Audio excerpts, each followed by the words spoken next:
2029 पासून या संकल्पनेला सुरुवात. 2029 पर्यंत नरेंद्र मोदी प्रधानमंत्री राहतील का?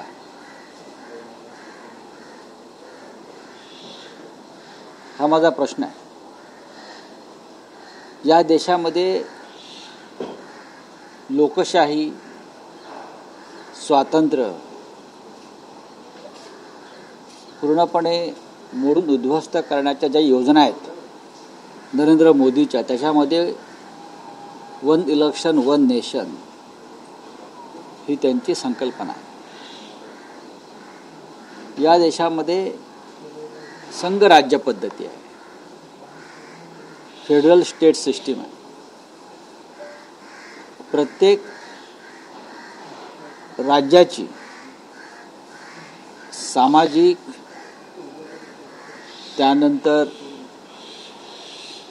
तिकडलं एक मौसम, वातावरण प्रत्येक ठिकाणचे वेगळे आहेत. जम्मू काश्मीरला तुम्ही निवडणुका घेऊ शकत नाहीत लोकसभेबरोबर, नॉर्थ ईस्टला घेऊ शकत नाहीत तुम्ही. काही राज्यामध्ये तुम्ही 7-7 टप्प्यात निवडणुका घेताय. फक्त तुमची व्यवस्था आणि तुमची सोय पाहण्यासाठी, तुमच्या स्वार्थासाठी तुम्ही या निवडणुका घेता.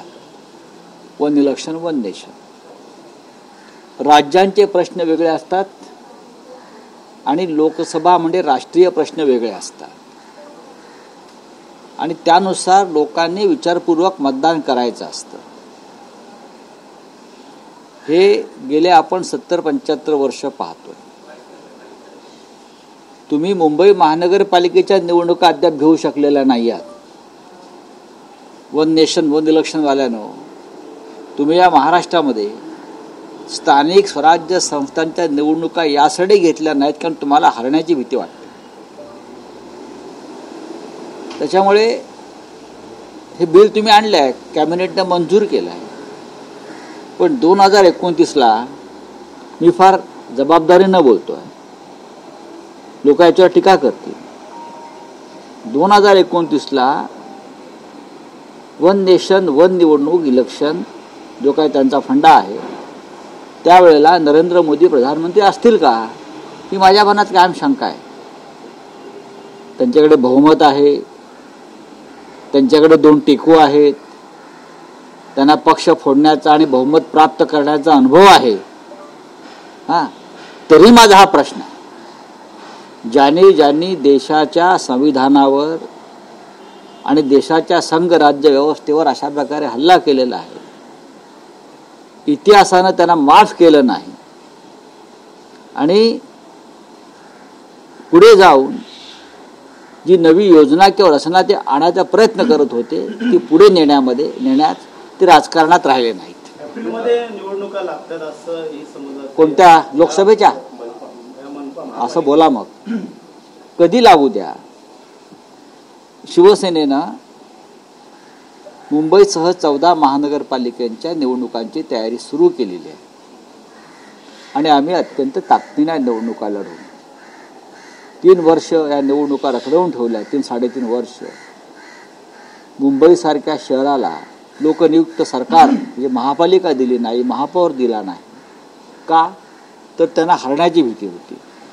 विधानसभा निवडणुकीमध्ये वाममार्गानं आम्ही विजय प्राप्त करू शकतो याची खात्री पटल्यावर ते आता महानगरपालिकेची निवडणूक घेण्याच्या तयारीत आहेत. पण तुम्ही घ्या, आमचे कार्यकर्ते, आमचा मतदार हा ठामपणे मुंबईत मराठी माणूस टिकावा, मराठी माणूस राहावा, आणि मुंबई ही राजधानी मराठी माणसाची आहे, ती महाराष्ट्रातच राहायला पाहिजे, यासाठी आम्ही प्राणांची बाजी लावून ही निवडणूक लढवू. तुम्ही काल शरद पवारांची भेट घेतली, असं सांगितलं जाते की राष्ट्रवादी काँग्रेस शरदचंद्र पवार पक्षामध्ये 2 विचारांचे गट निर्माण झाले. एकाचं म्हणणं आहे की अजित पवारांसोबत आपण सत्तेत जावं, तर दुसऱ्या गटाचं असं म्हणणं आहे की भाजपसोबत आपण सत्तेत जावं.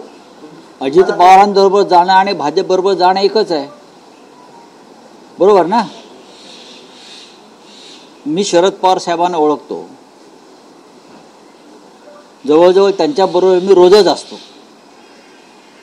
संसदेमध्ये, राज्यसभेत त्यांच्या आणि माझं जागा बसण्याची ही बाजूलाच, आम्ही एकत्रच बसतो. की बहुतेक कोणीतरी फार ठरवून आम्हाला जागा वाटप केलेलं आहे. मला असं वाटत नाही की माननीय शरद पवार साहेब त्यांनी जो विचार पुरोगामी महाराष्ट्राचा,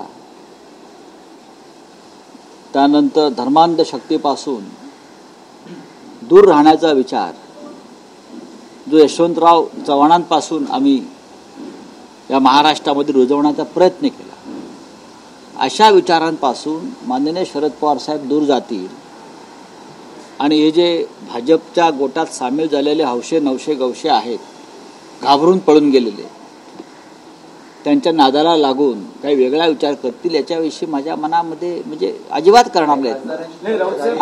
आणि दुसरा असा आहे की याबाबत मध्यस्थी कोण करताय, कोण करताय अशी माहिती की अदानींच्या घरी नाही, या संदर्भात मोठा उद्योगपती कशाला, गौतम अडाणींचं नाव घ्या ना तुम्ही कशाला लाजताय. असं म्हणतात बघा, गौतम अडाणींच्या घरी अलीकडे राजकीय चर्चा होतात, महाराष्ट्राचे भविष्य ते ठरवायचा प्रयत्न करतायत.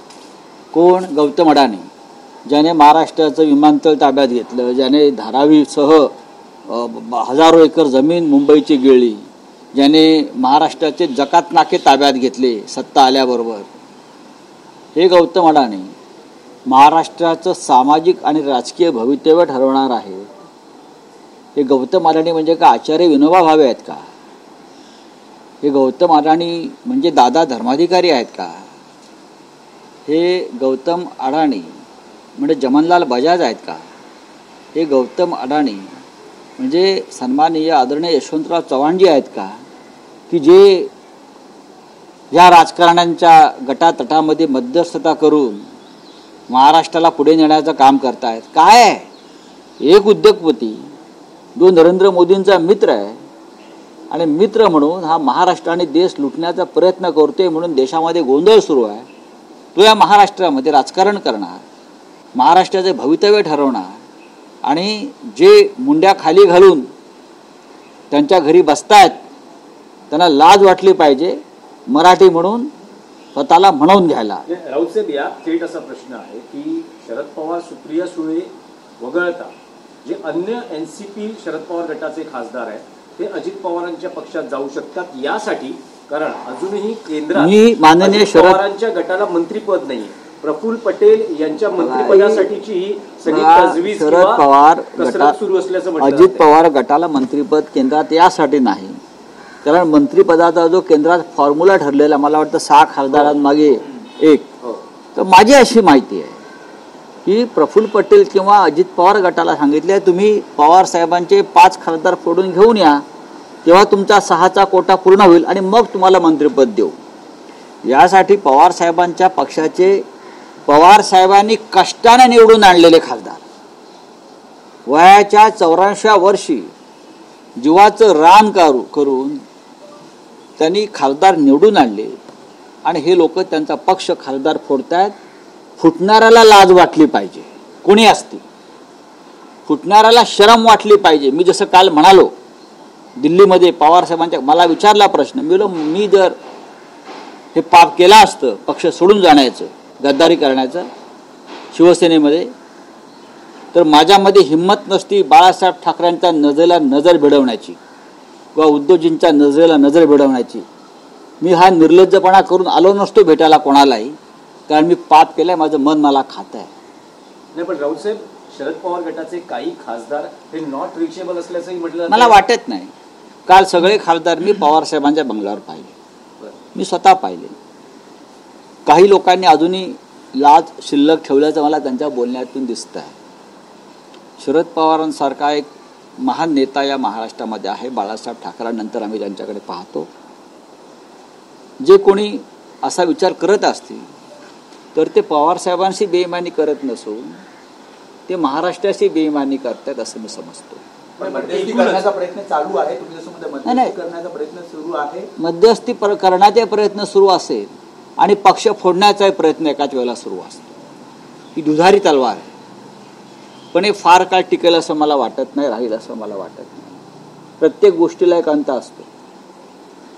तुम्ही प्रत्येक या जगामध्ये असे जे राज्यकर्ते हुकुमशहा निर्माण झाले त्यांचा अंत अत्यंत वाईट पद्धतीनं झाला. मग हिटलर असेल, असद असेल, सद्दाम हुसेन असेल, इदी अमीन असेल, सगळ्यांचाच अंत शेवटी लोकांच्या हातून होतो आणि यालाच मी लोकशाही मानतो. नाही, पण रावसाहेब, जशी शरद पवारांच्या पक्षात अस्वस्थता आहे तसं म्हटलं जातं आहे की महाराष्ट्रात महाविकास आघाडीमध्येही अस्वस्थता आहे. कसली अस्वस्थता? काँग्रेस आणि शिवसेनेमध्ये यासाठी, कारण भाजपच्या नेत्यांकडून दावे आहेत की काही महाविकास आघाडीचे आमदार आमच्या संपर्कात आहेत.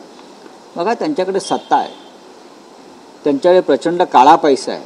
पैसा नाही, काळा पैसा, ब्लॅक मनी, लुटलेला पैसा आहे. त्यांच्याकडे police, ED, CBI, income tax अशा यंत्रणा आहेत. त्याच्यामुळे ते अशा प्रकारचे दावे करू शकतात.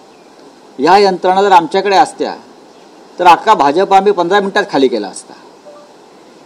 काय, ह्या यंत्रणा जर आमच्या हातामध्ये असत्या ना, तर इतकंच कशाला, बॅलेट पेपरवर निवडणुका घेऊन दाखवा, निकालाची मतमोजणी सुरू होताच अर्धे भाजपवाले देश सोडून पळून गेलेले असतील, मोठे मोठे नेते.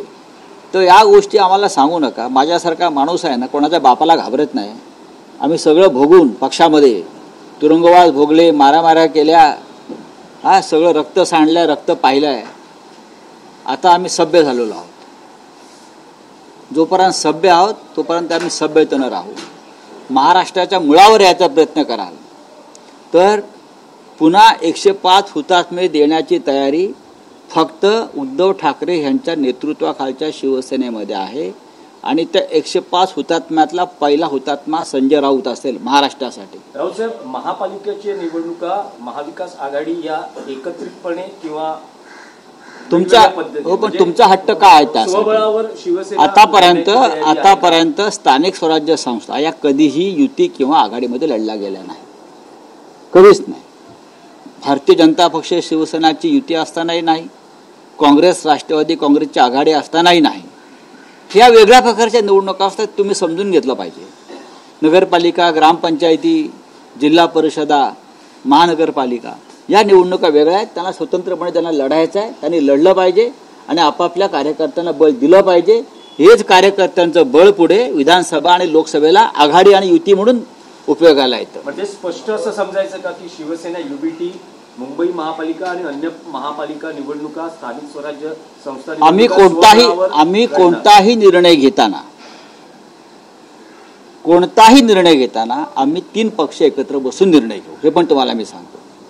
आम्ही जो निर्णय घेऊ कोणताही, तो घेताना शिवसेना, माननीय उद्धव ठाकरे, राष्ट्रवादी काँग्रेस, माननीय शरद पवार साहेब आणि काँग्रेस, 3 पक्ष एकत्र बसूनच आम्ही सगळे निर्णय घेऊ. चिंता नसावी. बोले, मंत्रिमंडळाचा विस्तार होतो आहे उद्या, पण अजूनही शिंदे शिवसेना, अजित पवार यांचा एनसीपी अस्वस्थता दिसते. खातं आपल्याकडे असावं, विशेषतः गृहमंत्रीपद.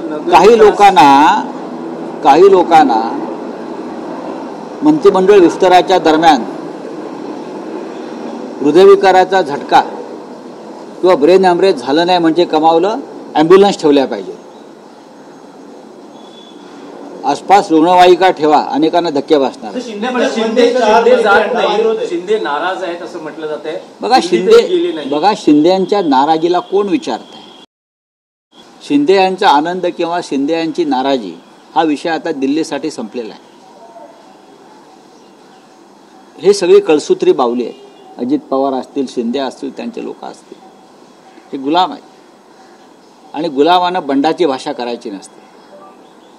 हे डॉक्टर आंबेडकरांचं फार मोठं तत्वज्ञान आहे. गुलामानं आपल्या हक्कासाठी लढण्यासाठी बलिदानाची तयारी ठेवली पाहिजे, ती यांच्याकडे नाही. ये डरपोक लोग हैं. आप अभी पूछे क्या है? वन नेशन वन इलेक्शन जो है इसको पारित कर दिया है. लगातार इस पर जो है बात की जा रही थी, इस तरीके के मैसेज आ रहे थे कि जल्दी से पारित किया जाएगा. और अब देखिए, ये जल्दबाजी है. उस बारे में कोई ठीक से संशोधन या रिसर्च नहीं किया है. मोदी जी हमेशा अपने मन की बात बोलते हैं. जनता के मन में क्या है या जो अपोजिशन के लोग हैं उनके मन में क्या है उस बारे में कभी सोचते नहीं. ये एक संघ राज्य व्यवस्था है हमारे देश में, अलग अलग राज्य, अलग अलग भाषा, अलग अलग प्रथाएं, अलग अलग तरह का हवामान, सब कुछ बदल जाता है।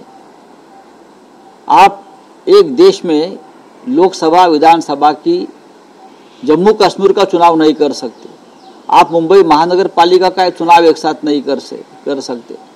ये सिर्फ आपके स्वार्थ के लिए आप ये करने जा रहे हैं।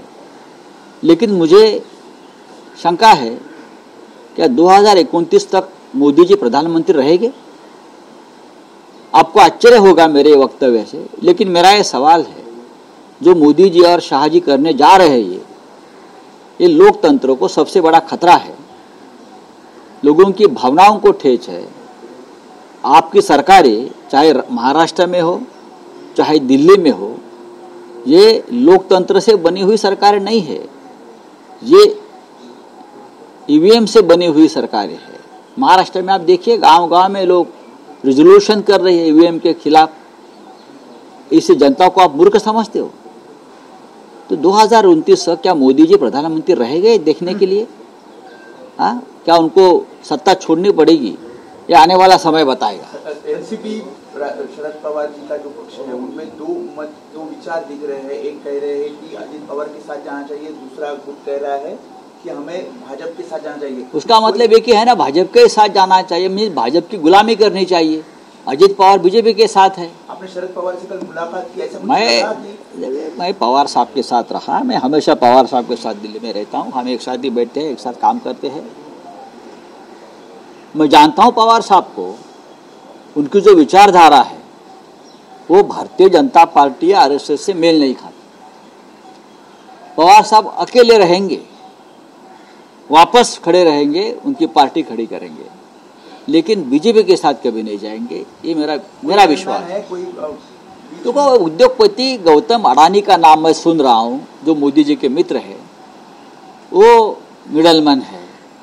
अब गौतम अडानी देश की राजनीति में इस प्रकार का काम करेंगे, वो मुंबई के टोल नाके लेंगे, जकात नाके लेंगे, मुंबई का एयरपोर्ट चलाएंगे, धारावी का विकास करेंगे, सब कुछ वही करेंगे, राजनीति भी वही करेंगे, हाँ मध्यस्थता भी वही करेंगे। क्या गौतम अडानी जयप्रकाश नारायण है या वीपी सिंह है? जयप्रकाश नारायण कौन है? राम मनोहर लोहिया है? आचार्य विनोबा भावे है? कौन है भाई ये, कि उनकी मध्यस्थता से उनके घर में ये बैठक सब हो रही है? आश्चर्य है, और मुझे लज्जा भी आ रही है कि हमारे लोग उनके साथ बैठकर ये सब राजनीतिक बातें कर रहे हैं। देश के लिए बहुत शर्मनाक बात है ये। मैं तो मानता हूँ, मैं इतने सालों से राजनीति में हूँ, पत्रकारिता में हूँ, आम नागरिक भी हूँ इस देश का। मैं सोचता हूँ एक देश में क्या हो रहा है। नहीं राव साहब, लेकिन शरद पवार हो, सुप्रिया सुले हो, भले अजित पवार, मुझे नहीं लगता है, मुझे नहीं लगता है ये कोई सांसद जा सकते। देखिए, शरद पवार साहब ने बहुत कष्ट करके, मेहनत करके अपने सांसदों को चुनकर लाए। ये तो क्या हैसियत थी किसी की? पवार साहब को चेहरे पर देखकर लोगों ने वोट किया है, 8 सांसद चुनकर। आप उनको तोड़ेंगे? आपको शर्म आनी चाहिए। आपके पास क्या कम है? आपके पास बहुमत है, फिर भी आपकी ये जो कीड़ा है ना दिमाग में, उसको तोड़ूंगा, उसको तोड़ूंगा, उसको तोड़ूंगा, ये कब तक चलेगा? नहीं राव साहब, मामला है प्रफुल्ल पटेल के कैबिनेट मंत्री पद का। प्रफुल्ल पटेल जी को प्रफुल्ल पटेल जी को अगर कैबिनेट बनना है तो जाकर मोदी जी के चरणों में बैठो। लेकिन उसको कहा गया है प्रफुल्ल जी को कि जो एक फॉर्मूला तय हुआ है कि 6 सांसदों के पीछे एक मंत्री पद।